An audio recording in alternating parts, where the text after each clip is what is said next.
Keto biscuits po, pwedeng pang snacks, pwede rin pang graham cake. Yes po, gumawa po ako ng graham cake nito.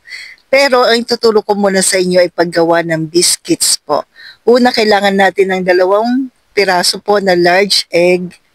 Room temp lang po, tapos almond flour, 2 cups. Then, nag-add po ako ng mocha flavor. Pero optional lamang po. Tansya-tansya lang po yung ginawa ko po dito. Then, baking powder, 1 teaspoon. 1 teaspoon po ng black coffee. 1 tablespoon po ng golden monk fruit. Konting asin. Then, mix lang po natin maigi.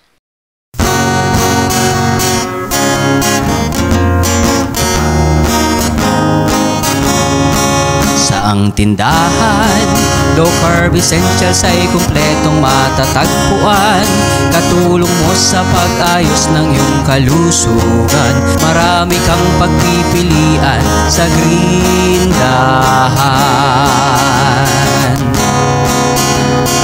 Baking essentials, condiments, nuts and seeds, healthy oils, coconut products, superfoods, herbs and spices, low-carb breads, kakanin, at may sugar-free ulam pa. Happy ang pamimili sa Grindahan! Sa ang tindahan, low carb essentials ay kumpletong matatagpuan. Katulong mo sa pag-ayos ng iyong kalusugan. Marami kang pagpipilian sa Grindahan.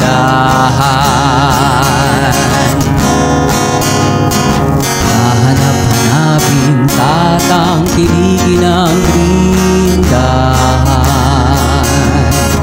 Hahanap-hanapin, tatangkilikin ang Grindahan.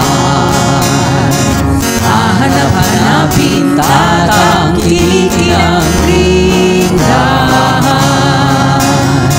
Hahanap-hanapin, tatangkilikin ang Grindahan.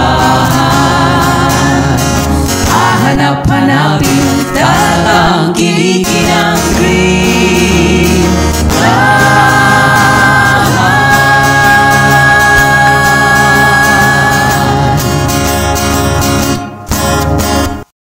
Habang hinahanda po natin ito, naka-preheat na po yung ating oven sa 230 Celsius in 15 minutes.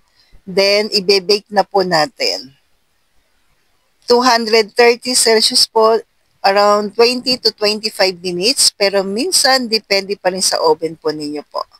So, narito na po yung ating biscuits, pwedeng pang snacks, pwede rin pong pang graham cake.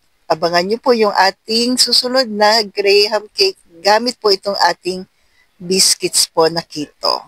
So, stay healthy, stay low carb po. Thank you po.